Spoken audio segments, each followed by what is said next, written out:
Hi folks, how are we all doing? Difficult times I know for all of us, but we're all in this together. No one can doubt that now.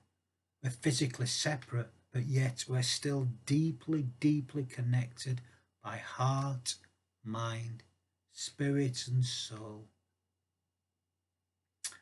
So with this in mind, I thought I would explore a little bit about our interconnection, this web of mutual love that we are all a part of, to which we all belong.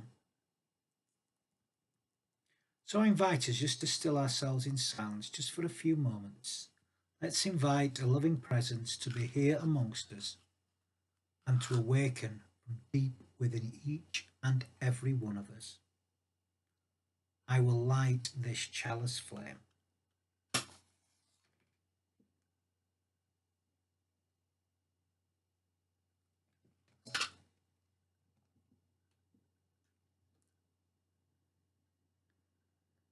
Flame of freedom in a cup of love, a cup of belonging to which we all belong.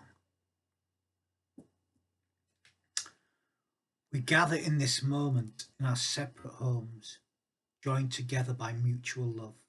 We have lit the flame of belonging. Know that you belong. We gather as individual members of the one human family, not only of this generation, of the time that is now, but of all generations that have been and that are yet to come. We gather as people of this earth, as part of the earth's creation, as part of all creation.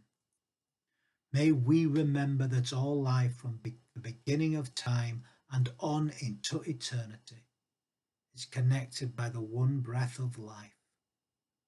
We are formed from the one spark, the Big Bang. As we join together, may we know that we are connected by all of life. May this one flame symbolize this.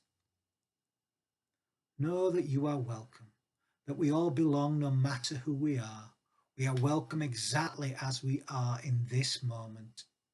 Wherever we have been, wherever we are going, know that we all belong. Know that we are all loved as we are, exactly as we are in this moment. Let us join together in this time then, physically separate, but joined by heart and spirit and mind, connected by the universal soul.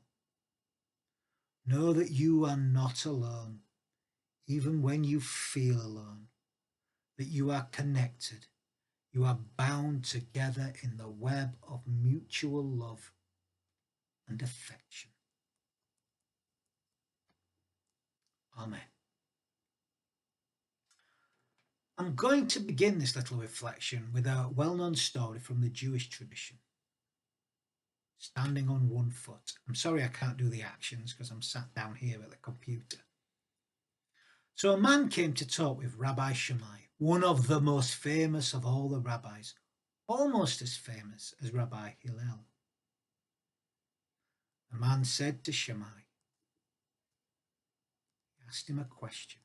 He said, I would like to convert to Judaism and become a Jew, but I don't have much time.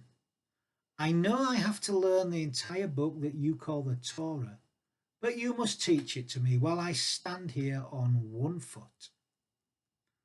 Well, Shammai flew into a rage. The Torah is the most important Jewish book that there is, and this crazy man wanted to learn it while standing here on one foot.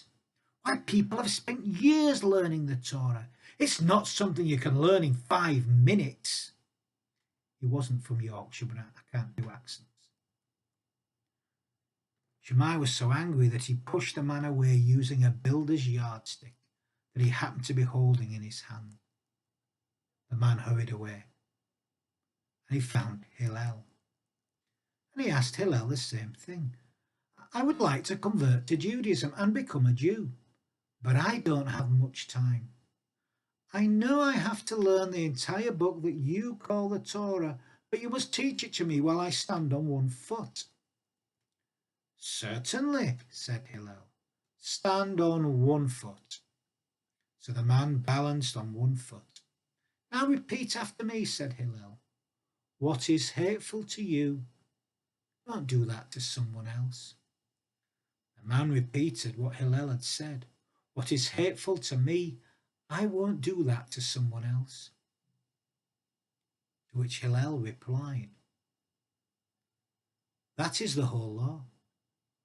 All the rest of the Torah, all the rest of the oral teaching is there to help explain this law.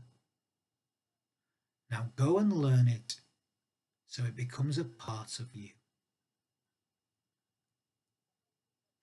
Now this is an example of what is called the Golden Rule. Versions of this rule can be found in all the great traditions, virtually every single tradition known to humanity.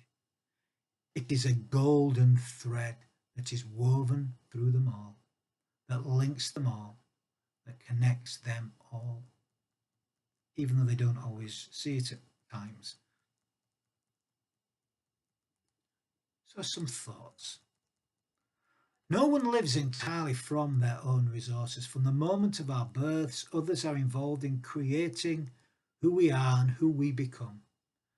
As the old saying goes, it takes a whole village to raise a child. No one lives entirely from themselves. We are all part of an interdependent web of relationships that are both visible and invisible and visible strings that are physical and perhaps others that are metaphysical. We live connected and interconnected lives. To deny this really is to deny the reality of existence. I see there are many threads that make up my life, and there are infinite threads that both hold and create all life. The weaving, it seems, goes on into eternity. It never ends. And you'll find many web and weaving tales and mythos in all the great human traditions. There's the Spider Woman in the Native American tradition. No, not Peter Parker's sister. It dates back way before those Marvel comics. The mythos suggests that this creature, or perhaps spirit, guides human beings through life, and that it runs through all of life and holds all of life together. I have come to believe that we, each of us, have this very same thread within us. In fact, maybe we as individuals are one thread of the universal web of all life. That without our thread and every other thread, the web would not exist. The web is what creates, holds and sustains us. But at the same time, we create the very same web of existence. Many of the great stories of the ancient traditions speak of this. In the Christian tradition, I always think of the kingdom of God as being an example of this web, if you like. You see, the kingdom is not some place we wish to arrive at some day, but something we build, or maybe we reweave right here, right now. We are the builders. We are the weavers, and we are the destroyers of the web of the kingdom, or as I prefer to call it these days, the kingdom of love. For aren't we all kin to one another? Although we do forget it from time to time. Surely no longer. In The Exquisite Risk, Daring to Live an Authentic Life, Mark Nepo writes of the Navajo tradition's spirit's thread. In it he states, the Navajo honor this connection in everything that they do. Even when weaving rugs to lie on the earth, the Navajo worldview is present. For somewhere in each rug, there is always a single thread that connects the inner weavings to the outer weavings. This affirms a spiritual law which says that if we are to know health, if we are to experience the mystery of being whole, if we are to know joy, there has to be a thread or inlet that allows what lives within out and which allows what lives without in. Indeed, only if in and out are allowed to inform each other can we live in the mystery and the strength of the Great Spirit. This is the Spirit's thread which love makes visible. It exists in everything, the thread of spirit there in the rock and in the rose and in the dark heart waiting to be known. And in order to befriend the whole, in order to stay in relationship with all that is larger than us, we are invited to care for the Spirit's thread. We are invited to honour the Spirit's thread in everything, so the light hidden in the rock and the blood hidden in the rose might help revive our dark and waiting heart. He continues. So what does the Spirit's thread mean then in our daily way? I think this beautiful notion implies that we are called to care for the small, thin thing that lives in each of us that connects who we are to the world. We can understand that small passageway as our breath, as our heart, or openness of mind. It is the vital tether by which we can tremble in awe at the infinite power and gentleness of life. You can't deny that now, surely not.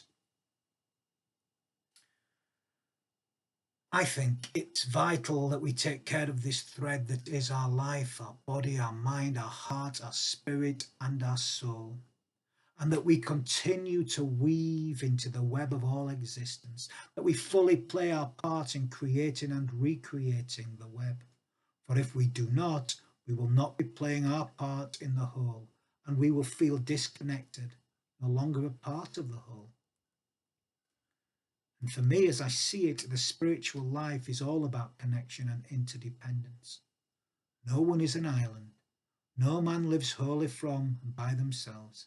As I look back at my life, I remember with deep gratitude what has been so freely given to me, especially food, if you like. And yet I often hear it said that there is no such thing as a free meal. What utter tosh. I've received many free meals in my life, people just giving to me from their hearts without expectation. We are given free meals from the moment of our birth until our deaths. If we honestly look at our lives, how many times have people given us a free meal? Think about your first meal, given by your mother. Isn't that the ultimate example of a free meal? No person on earth is purely self-reliant. It's an utter myth. We need one another, and the world needs us to give freely of ourselves from our own hearts. No one is an island. We are communal beings entirely dependent on each other and life itself. As Martin Luther King said in his final Christmas sermon, we are interdependent. All life is interrelated. We are caught up in an inescapable network of mutuality, tied in a single garment of destiny. Whatever affects one directly affects all indirectly. We can't deny that any longer. This has never been more true today. No one can deny this interdependence, this interconnection, for better or for worse, in sickness and in health, until death do all of us part. No one can deny that now. No one. It matters what we do and what we do not do. When someone reaches out in a time of need, it is our God-given duty to help. And when we need help, we need to be faithful enough to ask for help too. We cannot touch physically in this time. We can't touch one another. Not with our bodies, not with our hands, not hold one another. But we can find new ways to stay connected, to help each other. While we cannot be physically connected, we can be held together in a mutual web of mutual love by our hearts, by our spirits, by our minds, and by our souls. Interdependence is a physical fact, but it's also a spiritual reality. And when we receive the help we need to offer thanks and praise for the gift freely given, not just merely in our words, but in our deeds, in our simple daily living. And I think that's what it means to live in a state of grace, if you've ever wondered. That's grace. Living this way is to live with grace, with gratitude, with gratis. For the fact that we live, that we're part of life, and that life needs us. This to me is the whole point of living spiritually alive. True religion, if you like, to create a state of grace.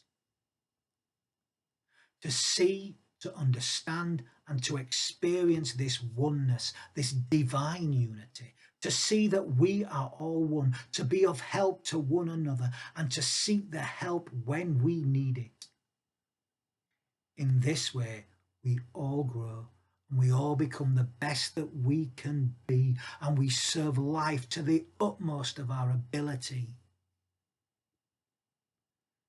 And in so doing, we bring into being a state of grace. It's up to us. Are you going to weave or are you going to destroy? So before I end today's devotion with a final blessing, we can never bless enough, I thought I'd leave you with something to ponder. What does interdependence mean to you? What about interconnection and this idea of a thread that binds us, this thing that creates us, that we are a vital part of? What do you think about that?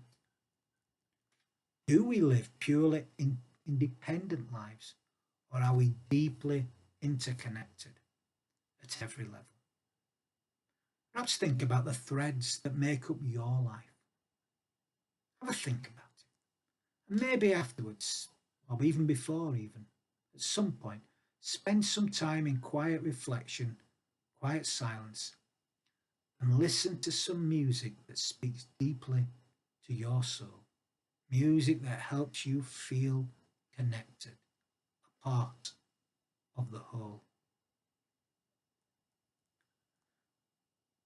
So I'm going to end with some final words of blessing. I invite us to still ourselves in silence once more. As this time comes to an end, let us go back to our lives in the spirit of love. Let this moment be a new beginning. May we become a new beginning. May the spirit of love open us to deeper understanding and deeper connection. May it bring to us a new unity with all that is, all that has been, and all that will ever be. May it bind us together as one. As one. And may that spirit go with us all in all that we feel, in all that we think, in all that we say, in all that we do. Go in love. Amen.